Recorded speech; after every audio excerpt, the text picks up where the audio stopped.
Okay, let's look at the problem from the eating class problems here. The one on the top of the page here. It sounds similar to some of the ones we've looked at before, so read them carefully. Production of soda cans at a bottling plant is supposed to have an average of 12 ounces. Quality control routinely takes random samples of 50 cans. Yesterday, an average of 11.95 ounces was obtained with a standard deviation of 0.26 ounces. That's from a sample of size 50. Again, today, an average of 12.1 ounces was obtained. This is from a sample size, another sample of size 50, with a standard deviation of 0.34 ounces. Construct the 95% confidence interval for the difference in the averages in the two time periods. Alright, just get the information down and then start working the problem. Alright, so we have yesterday,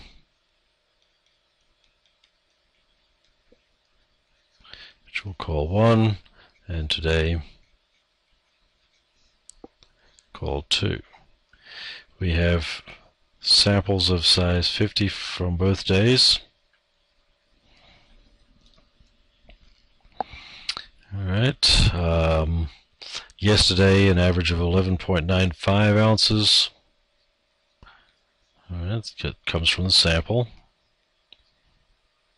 I'd like to have an average of 12, but yesterday we had 11.95 from that sample of 50, and a standard deviation from yesterday of 0.26 ounces. So S1 is 0.26. Alright, today we have an average of 12.1 with a standard deviation of 0.34.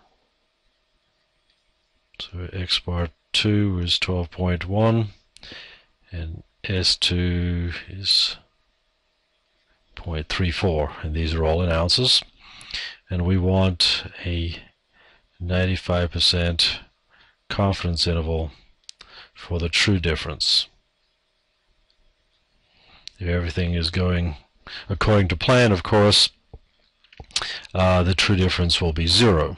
But, production processes change with temperature and inputs, so they have to watch everything. And the weight is just one of those things that they'll watch.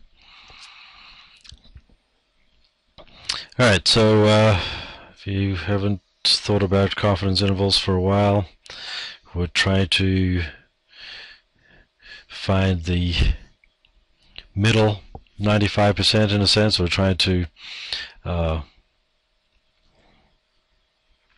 copy or make an interval similar to the 95% interval on say the Z.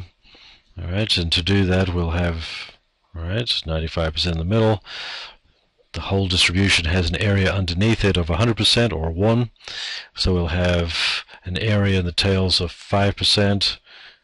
Alright, so we'll have 2.5% there and 2.5% there.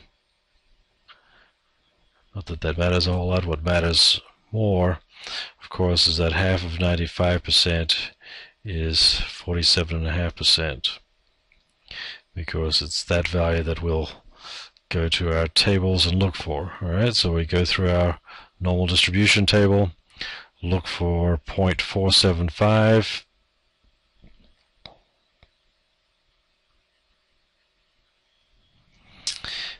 Alright, so we'll have to change the view on this.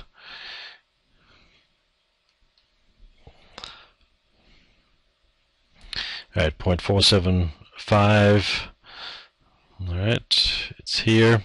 It's on the 1.9 row and the 0.06 column. So the Z value is 1.96. Actually, we'll have two of them, plus and minus.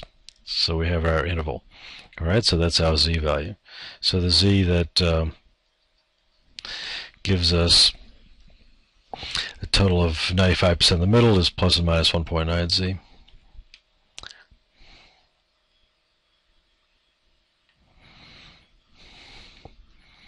Alright, our formula, our 95% confidence interval for the difference. True difference is equal to the observed difference, sample difference, plus or minus the appropriate z-value, which we just found, times s of x bar 1 minus x bar 2. And we need to do that calculation. So s of x bar 1 minus x bar 2, square root of s1 squared on n1 plus s2 squared on n2. Alright, the sample sizes were 50 each. S1 is 0.26.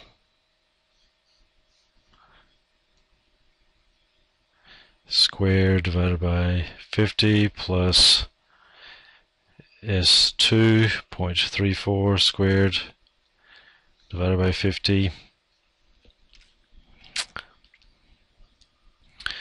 Let's go to Excel now to work that out. So it's the square root of 0.26 squared divided by 50 plus 0.34 squared divided by 50. And close the square root sign. Alright, and our number, let's make this a little bit larger so we can see how we have to round. Alright, to 4 significant places. 4 is, first place is 6, the 6. That's second, third, and fourth. So that's 06053.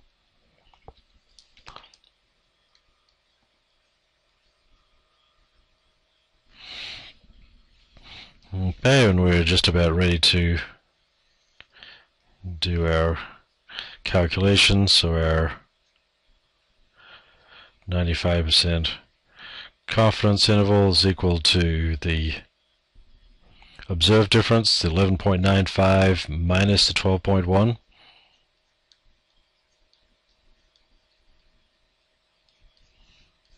Plus or minus the z-value to give us 95% in the middle, 1.96, times the standard deviation of the sampling difference, 0.6053. And I'll go to Excel to work those out. So 11.95 minus 12.1 sample difference, negative 0.15, and then we have 1.96 times the standard deviation. So the first part of the interval, the lower limit, will be the difference minus z times the standard deviation. What's that number? And then we'll have the difference plus,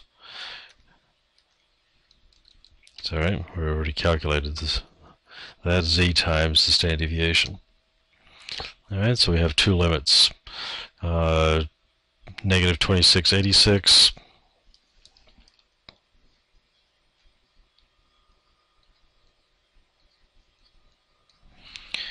2, and the upper limit 0.03136.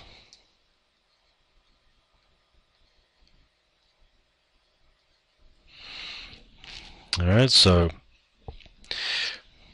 if you want to have an idea of what's going on here, we can say that we are 95% confident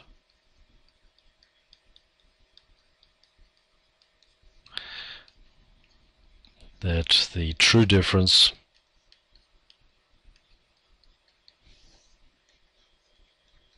true is the population difference in the weights from one day to the next, or between these 2 days, is somewhere between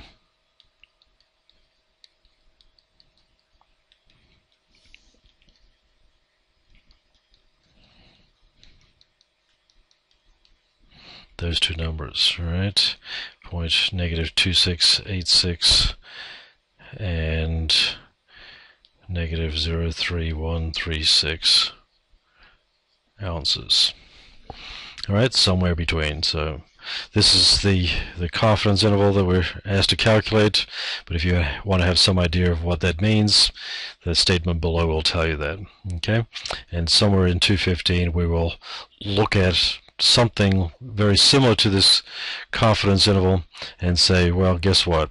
0 is not within this confidence interval, so it seems that or we have information to suggest that there has been a change in the average weight. All right, so the average weight went up. The 11.95 to the 12.1 ounces is an increase in the sample averages.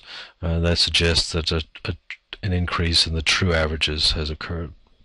All right, but this is what we're looking for. All right, the interval, and that's the end of that question. All right, it's very simple.